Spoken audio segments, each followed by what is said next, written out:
Assalamualaikum warahmatullahi wabarakatuh. Halo teman-teman. Ini adalah sesi kedua ya. Di video ini saya akan membahas bagaimana menjaga kualitas volume suara murai batu kita tuh agar tetap baik, agar tetap bagus teman-teman ya. Oke teman-teman, hal yang banyak ditanyakan oleh teman-teman di kolom komentar YouTube, banyak teman-teman yang menanyakan, Mas Anda, kenapa burung saya volumenya itu lirih ya. Ada juga yang menanyakan, Mas Anda, saat di bawah sebelum burung digantang volume di bawah itu kenceng, kenapa kalau di atas itu kok dia ngeplay dengan suaranya yang lirih. Ada juga itu yang sudah mengatakan bahwa entah di bawah atau di atas itu suaranya kok lirih, kok kayak nggak kenceng tuh suaranya. Itu kenapa Mas Anda? Bagaimana mengupayakan? Oke teman-teman ya, kalau kita bicara tentang keras tidaknya, kenceng tidaknya, untuk burung yang sudah dewasa atau mentok pertumbuhan, maka sebenarnya itu adalah jatah dari sononya. Pengertiannya seperti itu. Dan harus teman-teman pahami bahwa burung itu sudah ada jatahnya. Ya, kencang tidaknya suara itu sudah ada jatahnya. Kalau kita berikan angka, burung teman-teman ada yang ini nilainya kan 1 sampai 10 nih ya. Burung teman-teman tuh ada yang nilainya 5 ya, udah jatah dari sononya tuh nilainya 5. Ini tidak bisa naik ke 10 ya. Malah turun itu bisa. Yang tadinya jatahnya 5 turun ke 3 itu bisa. Ya, begitu juga yang mungkin jatahnya sudah 10 nih, kenceng nih ya. Dia naik ke 12 nggak bisa, tapi malah dia turun, cenderung turun itu malah bisa. Ya, jadi kalau burung yang sudah dewasa teman-teman atau mentok pertumbuhan itu, hal-hal yang menyebabkan suaranya akhirnya lirih, ya bisa saja burung itu karena terlalu birahi itu juga lirih. Seperti mana yang ditanyakan teman kita yang burung saat di bawah itu suaranya kenceng, kenapa saat di atas tuh suaranya kok lirih, dia ngeplay itu terlalu birahi itu burung. Akhirnya burung itu merayu. Gitu ya. Nah, kalau burung dewasa di bawah di atas suaranya kok lirih, dilihat nih, apakah ada permasalahan?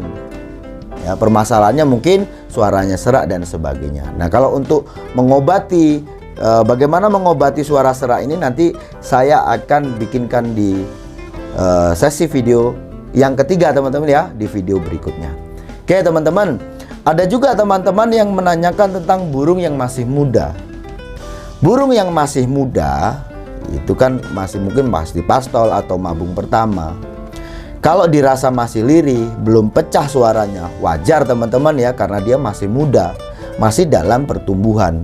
Nanti sampai ya mentok pertumbuhan ini, biasanya mentok pertumbuhan ini teman-teman 2 kali urakan, atau kalau dibilang tahun itu di atas 2,5 tahun ya, atau sampai 3 tahun tuh. Nah, menghitung kalau diurakan itu ya 1 kali mutasi, 2 kali rontok bulu. Itu nanti dia mentok pertumbuhan. Nah, sekarang kalau belum mentok pertumbuhannya ya teman-teman nggak usah bingung.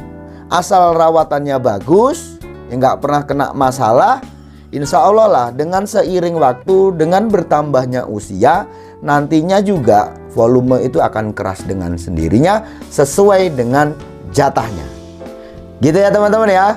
Oke teman-teman. Nah, untuk teman-temanku yang belum menyimak ya video sebelumnya, sebaiknya teman-teman simak dulu ya, penyebabnya itu apa saja yang mengakibatkan burung akhirnya kualitas volume suara itu menurun. Gitu ya. Nah, di situ saya membahas tentang penyebab menurunnya kualitas volume suara murai batu itu turun. Gitu ya teman-teman ya. Oke teman-teman, bagaimana menjaga kualitas volume agar tetap baik ya, agar tetap bagus, tidak menurun nih. Kuncinya adalah pada rawatan yang bagus dengan menjaga kebersihan. Itu yang paling gampang itu teman-teman. Itu sebenarnya gampang, hanya saja kadang-kadang kita tidak perhatikan itu. Gitu ya, tentang menjaga kebersihan. Nah, selain itu hindarkan juga dari hal-hal yang menyebabkan gangguan pada volume suara burung, seperti yang saya jelaskan di video sebelumnya. Untuk rawatan rutinan teman-teman ya, berikan saja pengembunan itu secara rutin. Itu nanti akan menjaga kualitas suara teman-teman ya, volume pada burung kita. Kalau kita bisa memberikan rutinitas rawatan itu, pengembunan itu rutin teman-teman berikan, itu bagus untuk burung gitu ya. Nah, dengan pengembunan ini juga teman-teman harus sesuaikan dengan cuaca tentunya ya. Apabila kondisi itu hujan atau terlalu dingin seperti mana masuk musim pancaroba nih, sebaiknya teman-teman ya liburkan dulu pengembunan itu ya untuk sementara waktu. Karena itu juga bisa menyebabkan yaitu tadi serak atau menurunnya kualitas volume suara pada burung murai batu kita. Nah teman-teman, selain itu hindarkan burung itu dari dehidrasi berat atau kelelahan nih, yang disebabkan mungkin penjemuran yang terlalu lama terpapar sinar matahari. Nah, itu teman-teman coba hindarkan lah ya. Kalau tidak ada alasan penting apa sih yang dituju ya, itu teman-teman sebaiknya hindarkan penjemuran terlalu lama terpapar sinar matahari. Kalaupun terlalu lama, mungkin opsi yang lain ya, teman-teman bisa berikan penjemuran lama dengan cara dijemur kerodong ya, gitu teman-teman ya. Terus teman-teman menjemur di waktu yang salah, seperti mana menjemur di atas jam 12 siang nih ya. Ini kan salah teman-teman ya, ini udah terik sekali, nggak bagus ini untuk penjemuran. Itu nanti akan menurunkan kualitas volume pada burung murai batu kita gitu ya. Atau juga latihan fisik yang terlalu berlebihan, terlalu berat nih menurut burung, seperti mana pengumbaran yang dikepar terlalu banyak nih. Akhirnya burung itu kan terlalu capek, burung itu akhirnya ngos-ngosan, burung itu akhirnya tersengal-sengal saat dia itu bernapas. Itu nanti akhirnya juga dapat menyebabkan menurunnya kualitas volume pada burung murai batu kita. Suaranya nanti bisa serak gitu teman-teman ya. Nah teman-teman, mungkin untuk pemberian vitamin ya, teman-teman juga kalau dirasa perlu silahkan teman-teman juga berikan ya. Vitamin itu sifatnya untuk apa teman-teman? Untuk menjaga vitalitas burung agar dia tetap sehat gitu ya. Vitamin apa yang bisa kita berikan pada burung kita?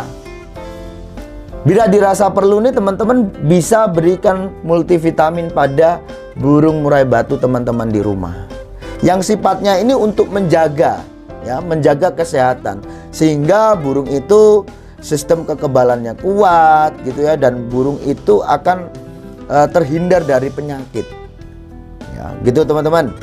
Nah, atau teman-teman juga bisa berikan seperti mana manfaat baik dari alam seperti madu, jahe, kunir ya, itu teman-teman silahkan bisa berikan ya. Kalau sifatnya vitamin ya, vitamin yang kimia nih ya, teman-teman bisa berikan itu paling tidak lah ya selama 3 hari berturut-turut, atau paling lama itu 5 hari sampai 1 minggu itu berturut-turut. Nah setelah itu hentikan.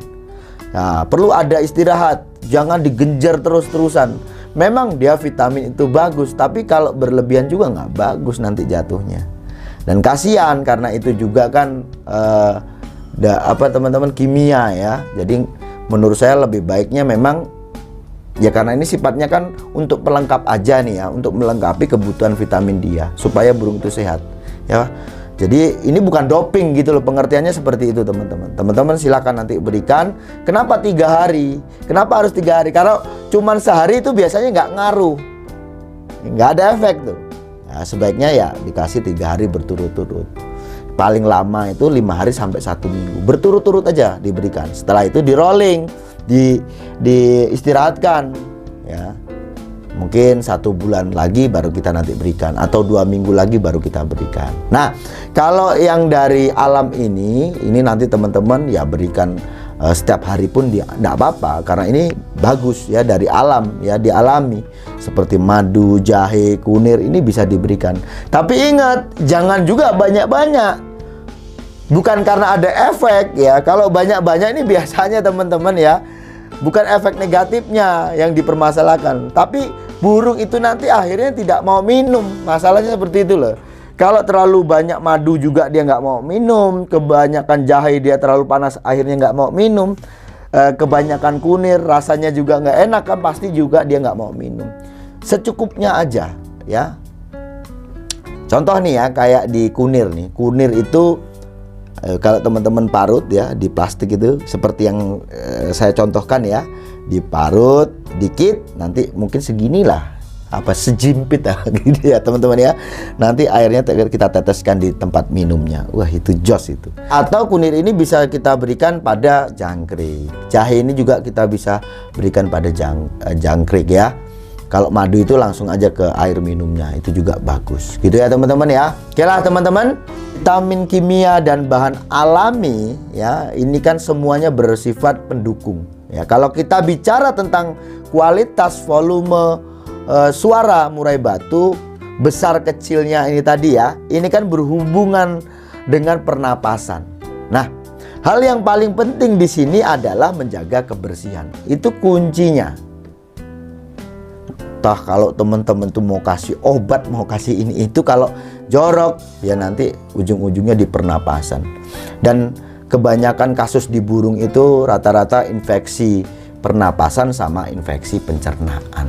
Gitu loh teman-teman ya. Oke teman-teman ya, jadi kebersihan ini adalah kunci untuk menjaga kualitas volume suara pada murai batu kita. Saya rasa cukup sekian. Sukses selalu.